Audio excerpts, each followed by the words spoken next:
Dan Assalamualaikum, salam kripto, salam financial freedom. Video hari ini saya nak cerita sedikit tentang sesetengah projek kripto yang menunggang naratif-naratif yang berkualiti tinggi. Naratif yang saya maksudkan ni contohnya seperti AI, RWA dan sebagainya. Dalam contoh video ni saya nak gunakan Tokery Finance. Token ini baru dilancarkan semalam kalau tak silap saya, dan saya nak tunjuk apakah benda-benda yang kita kena tengok. Sebab sesetengah projek ni di luar nampak indah, website nampak sangat cantik, tetapi dari sudut fundamentalnya hampir tiada. Jadi inilah yang saya nak war-warkan kepada semua, disebabkan saya perasan tuan-tuan puan mungkin pernah membeli token disebabkan dia punya design cantik dan sebagainya, tetapi mungkin terlepas pandang beberapa perkara yang penting. Dan apa jadi, projek itu dia bukan nak kata rug pull terus menjunam, tetapi projek itu akhirnya tiada apa-apa perkembangan dan mengalami kematian yang sangat-sangat perlahan tetapi menyakitkan. Okey, so saya nak tunjukkan dekat skrin bagaimana kita nak tengok adakah token-token seperti ini mempunyai masa depan yang cerah, apakah perkara-perkara yang kita kena fokus bila kita lihat token-token seperti ini, dan yang paling penting, boleh ke kita buat duit menggunakan token-token seperti ini ataupun tidak. Okey, apapun ini hanyalah pandangan saya dan bukannya nasihat kewangan. Tuan-tuan puan-puan kena buat analisa dan kajian sendiri di dalam pasaran cryptocurrency dan blockchain ini. Mari saya tunjukkan apa yang kita perlu lihat bila kita tengok projek-projek seperti ini. Baik, nama projek Tokery Finance ataupun nama tiga dia adalah TOFI. Sedap nama dia. Akan tetapi bila kita tengok price action dia tidak begitu sedap. Okey, untuk pengetahuan saya menunjukkan token ini daripada paparan Maxi Exchange. Sebab apa? Sebab Maxi dia menawarkan satu alternatif untuk trading token-token seperti ini. Maksud saya adalah trading, bukan holding. Kenapa saya cakap begitu? Sebab bila setengah token yang dilancarkan di Pump Fund ataupun di Decentralized Exchange ataupun mungkin meme coin, di mana dia agak high risk, Maxi dia akan letakkan di bawah, kalau kita pergi dekat spot, dia akan letak di bawah kategori meme plus. Dan bila Maxi listingkan token-token seperti ini, dia tidaklah campur dengan contoh seperti spot market di sini yang ada, nampak dia tulis high quality asset. Dia takkan campur, tetapi dia separatekan atau dia asingkan, dia letakkan di meme plus. Jadi di meme plus inilah ada banyak token-token yang high risk. Jadi Tokery Finance ni of course high risk. Jadi lagi satu perkara yang kita kena tengok adalah, nampak sini assessment zone. Jadi kita jangan anggap bila dia masuk dalam Maxi maksudnya dia dah rasmi di bawah Maxi. Bagi saya ini bukan rasmi sebab mereka letakkan di bawah assessment. Apa maksud assessment?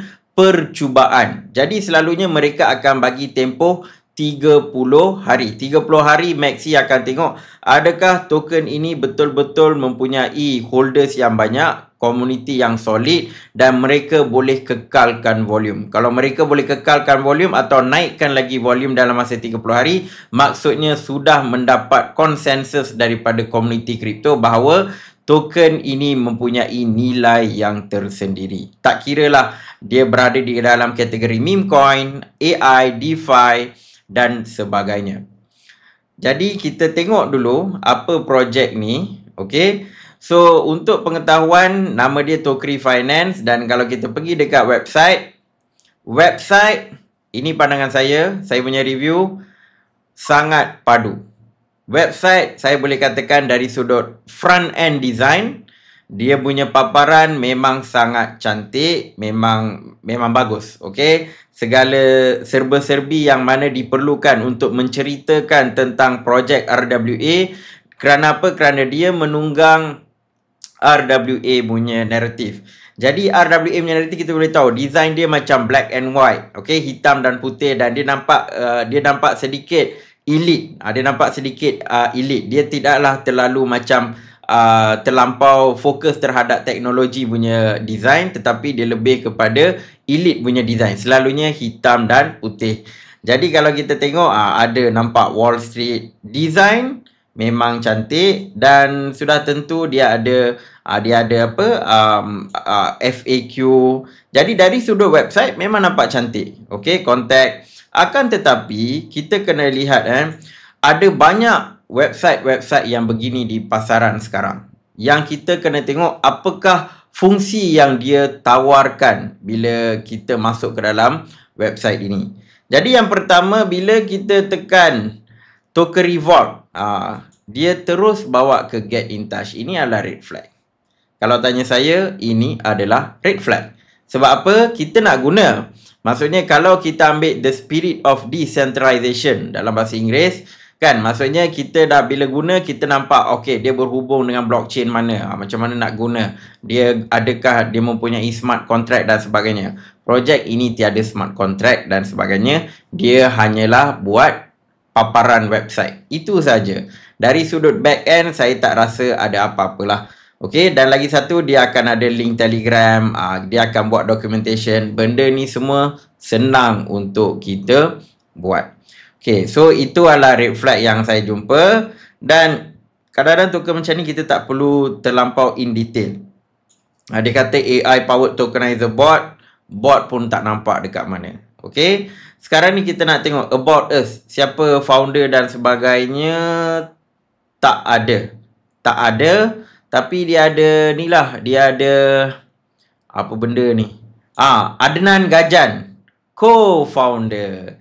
Jadi kita pun tengok dekat dia punya tengok dekat Twitter, ada tak Adnan Gajan? Ada.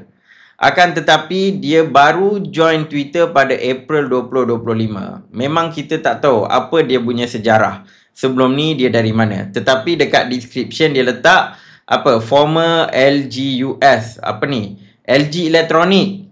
Lepas tu Simon Property.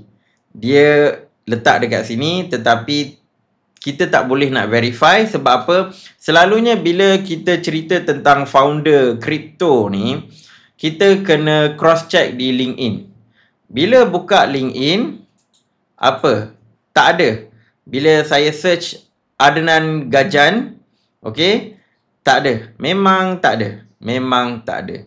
So founder ni entah betul, entah siapa-siapa kan. Jadi kita pun tengoklah dia punya posting, memang dia akan cerita pasal projek Tokery, tapi memang tak ada apa-apa. Dan dia pandai gunakan Maxi dan Gate.io. So kalau Maxi and Gate.io, dia akan letak dekat, macam Maxi contoh tadi, dia letak dekat assessment zone. Dia terus kata Tofi is now listed on 2 major exchanges. Tapi padahal tak ada pun perkara macam tu. Okay, even yang paling lawak ini memang saya rasa, wah, kalau macam ni saya pun boleh buat. Mana posting dia? Dia ada satu post, tapi tak. Ni post dia. Ini bagi saya paling hebat. Okey. Siap ada Tokery Foundation pula tu. Dia buat foundation untuk Tokery Finance. Okey. So memang dari sudut luaran memang semua nampak cantik. Nampak dia buat posting, meet our co-founder and CEO Adnan Gajan as we showcase the future bla bla bla kan. Tapi dia kata first time at token 2049 as founder, second time attending overall. Maksudnya even dia pergi token 2049 tu macam satu pencapaian lah. Wah, ini memang padu lah. Dia tak jadi speaker atau apa pun, tapi cara mereka design ni memang yang ni memang saya tabik lah. Cara design memang nampak meyakinkan. Tapi dia tak bagi tahu pun dia ada bagi apa-apa ucapan dan sebagainya, tak ada. Okey, jadi memang nampak dari sudut founder pun bermasalah. Dua perkara ini dah cukup dah untuk mewujudkan satu persoalan ataupun red flag. Token ni boleh pergi jauh ke ataupun tidak. Dan of course kita juga boleh check dari sudut orang kata on chain. Okay, so kalau on-chain untuk ni selalunya token-token yang keluar dekat DEX ni, saya akan pakai GMGN sebab memang senang untuk kita nak buat analisa. Jadi kalau dekat GMGN ni saya check, nampak kalau kita tengok developer, dia memang menjual saja. Okay, so dalam waktu dia sedang promote, orang duduk membeli dan sebagainya, orang duduk trading, dia jual, and inilah jualan terakhir dia. Dan lepas tu memang dah tak ada apa-apa pembelian, jatuh dan jatuh. Okay, so inilah orang kata apa, dia punya perjalanan. Maksudnya paling tinggi dia dapat tekan, paling tinggi dia dapat naikkan market cap dia adalah sampai 5 juta. Dari 5 juta lepas tu turun. Walaupun dia menunggang naratif yang sangat hot RWA, akan tetapi memang nampak red flag yang banyak sangat. Orang pun memang tak akan beli. Okay, sebab apa? Dia senang je. Benda first yang kita kena semak adalah bila kita masuk mana-mana website kripto, kita kena tengok apakah fungsi. Ada tak bahagian yang kita boleh gunakan?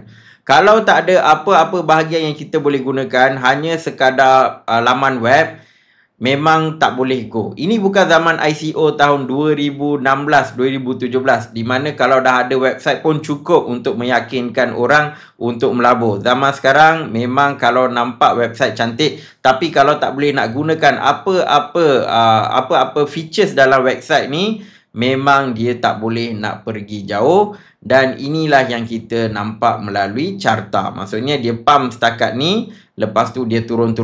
Ini sampai sinilah developer dah jual. Habis jualan developer, dia memang turun. Dan kalau token ni dah turun market cap 1 juta dan ke bawah, dia akan meninggal. Dia akan meninggal. Dan kita pun tak nampak dah apa-apa posting. Okay, last 9 jam yang lepas. So tak tahu posting apa yang dia akan buat lepas ni. Dan saya tak rasa dia akan buat apa-apa posting. Jadi ini adalah contoh macam mana kita nak tengok projek apa yang boleh pergi jauh dan projek mana yang tak boleh, yang akan mati cepat. Ada yang mati lambat, ada yang mati cepat. Yang penting projek ini walaupun website dia cantik macam ni, kena tengok ada tak bahagian yang kita boleh gunakan. Kalau tak ada apa-apa bahagian yang kita boleh gunakan, jangan pergi hold. Jangan hold. So soalan yang terakhir mungkin orang akan tanya, jadi kita boleh buat duit tak kalau ada projek macam ni? Jawapan saya boleh, tetapi jangan hold. Strategi adalah scalping. Kalau tengok ni, saya tengok chart ni adalah gunakan 5 minit punya time frame. Maksudnya memang untuk scalping.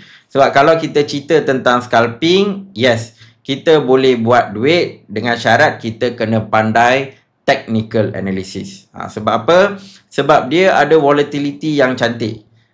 Contoh kalau kita ambil dari sini support, kan, even sampai sini pun 89%. So dalam volatility ni kita boleh scalp. Okay, tetapi kena faham bila scalping jangan jadi hodler. Jangan pergi hold.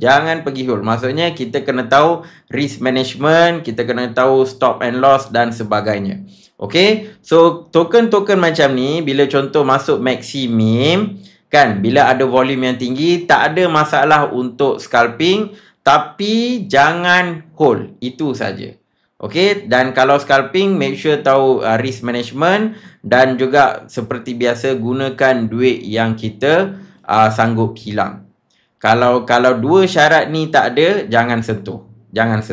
Okay, so saya just bagi tahu dalam pandangan yang pelbagai. Ada yang as a trader nampak, okay, no problem, saya nak buat duit, dipersilakan. Tapi sebagai holder, bila nampak website cantik, lepas tu nak pergi beli untuk hold long term, elakkan. Seboleh-bolehnya elakkan. Okay, so ini adalah kenapa saya pilih nak buat video begini, sebab ada banyak projek-projek yang menunggang naratif yang solid seperti AI dan RWA, DePIN dan sebagainya, tetapi dari sudut fundamental yang sebenar, mereka tiada apa-apa fungsi, tiada apa-apa seperti penggunaan protokol ataupun dia letak di atas blockchain, memang tak ada. Yang ada hanyalah satu website yang sangat cantik dia punya design. So itu saja video yang saya nak share untuk hari ini. Hopefully video ni bermanfaat kepada tuan-tuan puan-puan semua dan tuan-tuan puan-puan boleh buat penilaian yang lebih baik. Adakah tuan-tuan puan-puan nak approach token seperti ini sebagai trader ataupun hodler? Jadi tuan-tuan puan-puan dah boleh buat analisis sendirilah. Dan yang paling penting tuan-tuan puan-puan, jemput yang tak subscribe lagi, subscribe channel Bicara Kripto. Apapun saya nak ucapkan terima kasih dan Assalamualaikum, salam kripto.